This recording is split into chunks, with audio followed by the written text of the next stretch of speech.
Hi friends, happy spring equinox. It's so hard to believe that it's actually spring. It's kind of amazing. It's kind of snuck up on us. Um, so I wanted to, do you like my temporary tattoo? It's designed by Lisa Estabrook, by the way, of Soulflower.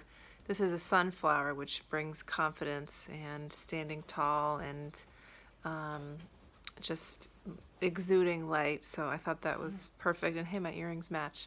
I thought that was a perfect thing to put on, thanks to my dear business coach Heidi, who gave it to me. So I wanted to talk a little bit about what this equinox means and how the energy that's with us right now. The other day, I was sitting outside and I was just, the snow is melting here in Maine, and there's the streams in the woods near our house are just flowing with water, trickle, just abundantly flowing. And I go out there every morning with my dog, and she's lying on the couch right in front of me now. She's not supposed to be on the couch, but what am I going to do? Um, and I every morning I go out there and I just listen to the sounds of nature, and it's always changing, with the summer, so much green, and there's so many birds, and in the winter it's quiet. There's a lot of very muffled sounds, if any. But now it's like the Mother Earth is awakening, and the earth is just springing back to life. There's all this abundance and all this new life and growth, and it's, the buds are coming up just now here in late March. And I was saying to my husband today, it's just this beautiful earth goddess energy. And we were talking about Easter that's coming up, and the goddess Ishtar, which was, a pagan goddess who revered by pagans. And then, of course, a certain church came along and put Easter in there, most likely um, to diminish the power of that divine feminine earth energy. So much, so much, so much that we can learn about our true history. But I encourage you on, this spring equinox, March 20th, to go outside and just really, hug a tree, lie on the earth if you can. Just give thanks for the new life that is springing forth, for the awakening of Mother Earth and all that goddess divine feminine energy. There's so much of it right now. It's so much beautiful, beautiful power and just gentle flow. And just, the earth is just expressing herself. She's just stretching her arms, Gaia, to say, here I am, I'm awakening. And just like we are all awakening, the energies that are with us on the equinox is all about balance. Equinox, equal day, equal night. And that's happening so much around the world. The light is shining. There's so much light that we're being blasted with, but in reaction to that is dark, and the dark showing itself. And what I perceive it as is also the light within our own lives, our own inner beings. The light illuminates the shadows. I talked about this in the other day my weekly meditation video. The light, when a flashlight shines in a dark room, the shadows and the corners are flooded with light. Anything in that shadow probably doesn't want to be seen.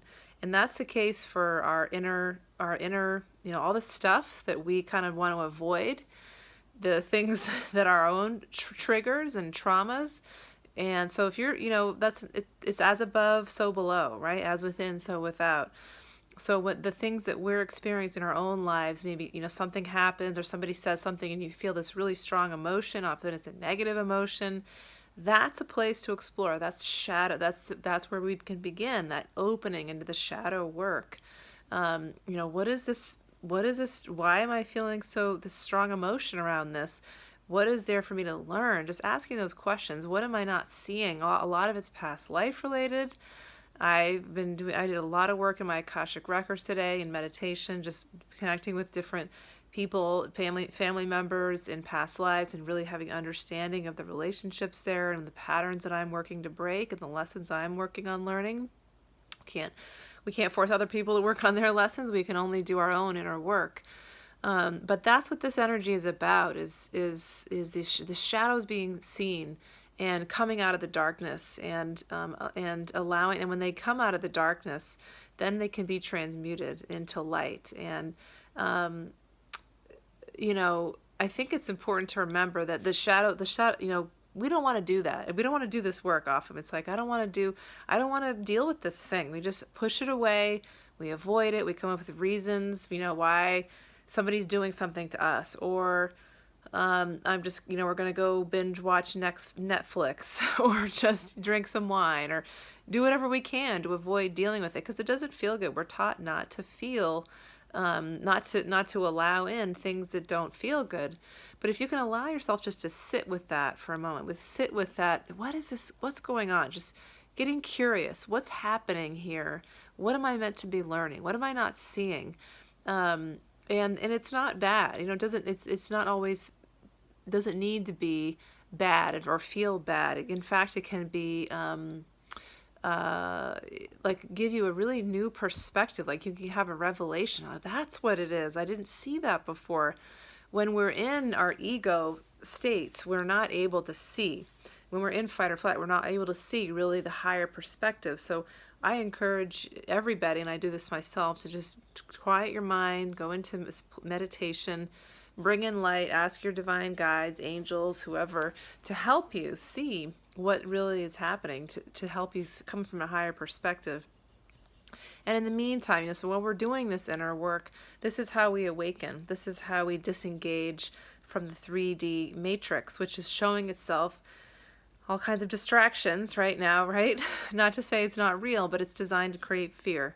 A lot of things are designed to create fear. There's financial scarcity that's happening. There's threats of war, and you know, that's all. Again, it's the narrative, you know, that they push. That is all designed to create fear, and that if we get into that state of fear, it's like, how is that good for us? How is that for our highest good? We send prayers, we send light to those suffering, but what I pick up on over and over again when it comes to these things is that yes, we all have our soul lessons to learn. So why is it that some people experience suffering and war?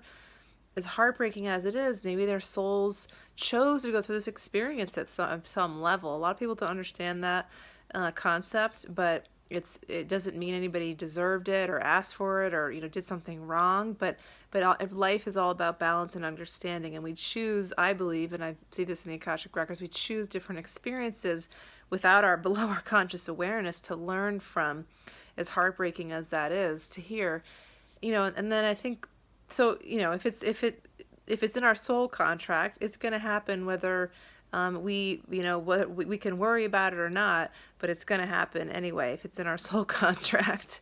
And then we just have a choice of how we respond to it. In terms of the financial scarcity, there's a lot of concerns about the supply chain and things like that, you know, with the money system being manipulated as it is. And what I pick up on over and over is this not to go into fear about that either. You know, some people are thinking, you know, they're going to hoard things, or we have to start immediately bartering all of a sudden, or just, you know, what if we don't, what if, right? There's all the what ifs. What I pick up on is that, yes, we are moving away from the 3D, the consumerist culture, which is unsustainable, but it's not going to be this sudden, like, all of a sudden we can't get anything and there's no food in the shelves, and, you know, it's every man or woman for themselves, but that we naturally want to learn to work with the earth more, learn to grow things, learn to, you know, do the homesteading thing, which is what we're doing or trying to do here on our property, and that we're naturally going to want to do that, and because we'll just naturally be pulled toward that, and little by little we will move in a way that really just feels good, of living in more alignment with the earth and with all creatures of the earth, and working with the earth and having this deep spiritual connection. One thing I'm going to share here is that the community I've been facilitating, called the Soulful Work Community, that meets monthly, I'm going to be changing the name of that. It's going to be called the New Earth Collective. And I'm really excited about this because that name just really reflects kind of the direction it's shifting in. We meet each month, and we do a lot of it is around consciousness and spiritual growth. And of course, you know, we've done things on the Akashic Records, on past lives, on shamanic journeying, we do, extraterrestrials, but there's a lot more. My personal interest is in self-sufficiency and homesteading. So we're doing an edible plant foraging class soon. We're planning another like forest craft homesteading type class, either on Japanese knotweed flute making or wild bird identification, maybe even some wood burn coal spoon making.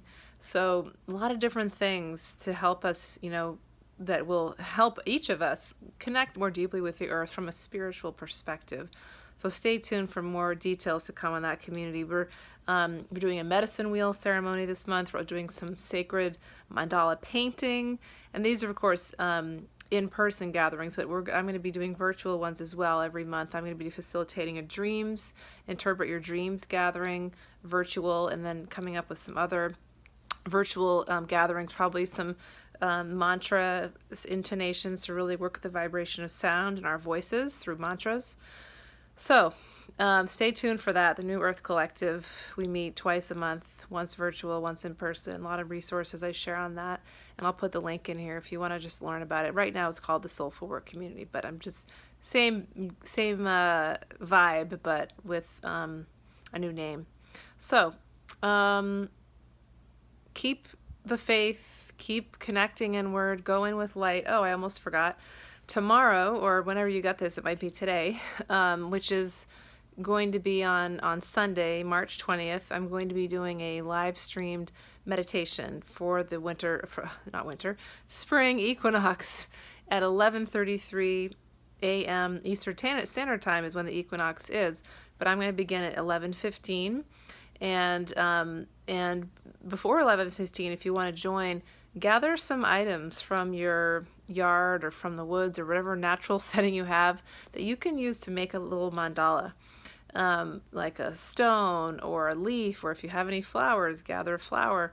If you want to depict them, you dare, since they're so fresh and we want them to live. Anything, an acorn, anything that is from nature that you can assemble in a mandala, and we'll do the mandala I'll live stream. I'll show you my mandala, and then we'll connect with the energy of that mandala in a guided meditation when it gets to be 11:33. So join me on Zoom, and I'll also be doing it on Souls Gathering Together Facebook page and also on Instagram Live. So on my Soulful Work Consulting Instagram account. So 3 different places. Look forward to seeing you there. Wishing you many blessings in the meantime. It's always an honor and a pleasure. Bye.